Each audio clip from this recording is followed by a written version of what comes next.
Hey guys, Anthony here for Signal by Sony, and right behind us, they are setting up for CES 2013 here in Las Vegas. We're taking this opportunity before they open up the show floor to the public to take a look at some brand new, unannounced Sony products. I've got Steven here with me from Sony Mobile, and you've got a couple of new phones in your hand. Sure, happy to give you a sneak peek. First off, there's certain things that you expect right now if you're going to pay top dollar for a smartphone. You want it to have a large screen, so these are both 5-inch screens. You want it to have a quad-core processor, a generous amount of RAM. Yeah. What processor is in here? The S4 Pro from from Qualcomm. Awesome. So both of those share that capability, and a high megapixel camera. What are the specs on the camera? 13 megapixel on both of these. So we meet the bar on a number of specifications, but then exceed them with what we bring in the special ingredients from Sony. So tell me about some of these special ingredients then. Well, let's start with the design. Well, first off, the two phones are called the Xperia Z and the Xperia ZL. So this is the Z. And this is the ZL. Okay. And they share much in common, but the main thing that separates them is design. But let's first focus here on the Xperia Z. Okay. You've got reflective surfaces all around of it. So you have what we call omnibalance, a symmetry. No matter which angle you look at, you're going to see a smooth reflective surface on the front, the back, and the edges.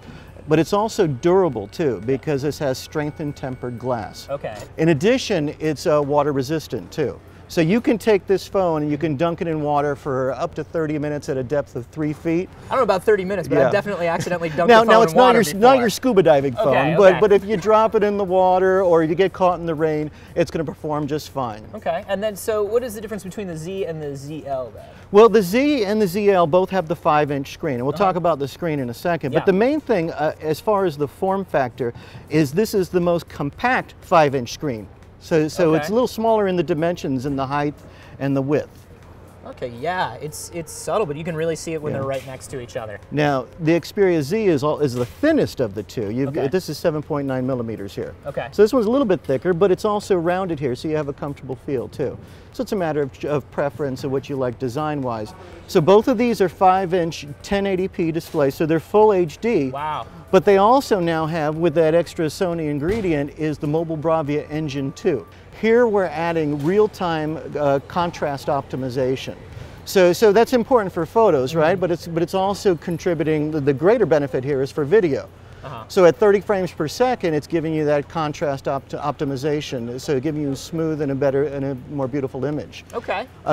In addition to that, now that, it's not just for the video that's inside the phone, but also streaming video, because it analyzes the source of streaming video and that kind of content. So say for example, if you get a video that's lower grade coming from YouTube or Facebook, it's going to kick in more noise reduction. And so tell me a little bit more about the camera on this guy.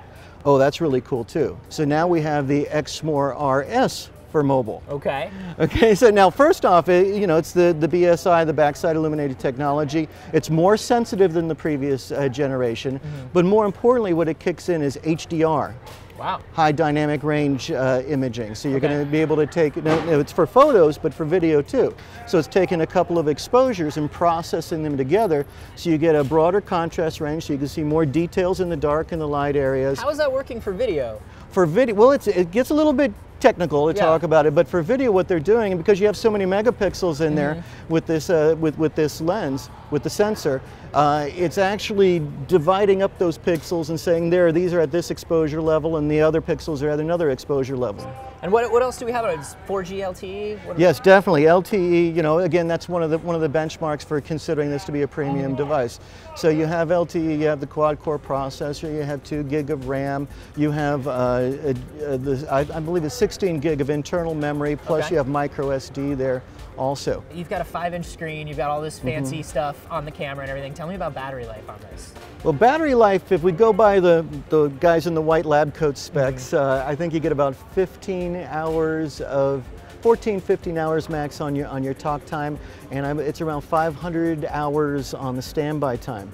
But what's more important than that is we have a special application called battery stamina mode. Well, with battery stamina mode, you can control what happens when the screen is dark, but you can whitelist certain applications. So if you want a particular application to continue running in the background, you can select from the list of applications. And what this is going to do is increase your standby time up to 4 times. One more thing, talking about the NFC, connection to different things, particularly a TV. If I have this and I have another brand of TV with NFC, or another audio device with NFC, is this going to work, or do I need to have Sony branded devices? Well, without knowing exactly what the other guys are doing, both NFC and the Wi-Fi technologies are open standards. So, technically speaking, yes, another company could come out with products that would be compatible functionality with ours. But it just makes sense again because of the breadth of products that we have and Sony's expertise and connectivity between devices, that these are going to work at their best, Sony to Sony. So you guys are running standard implementations of the protocol? Yes. Cool. But with the emphasis on the one-touch connectivity. Gotcha. So it looks like you guys are running a pretty vanilla Jelly Bean installation here. Well, there's a number of enhancements, but yes, it is Jelly Bean. Is this going to be whenever the next is announced? Do you have plans for upgradability? Oh, of course, yes. It'll be upgradable in time, sure. Okay. And there was something else that you brought that you wanted to show off with these. Oh yeah, I just happen to have it here.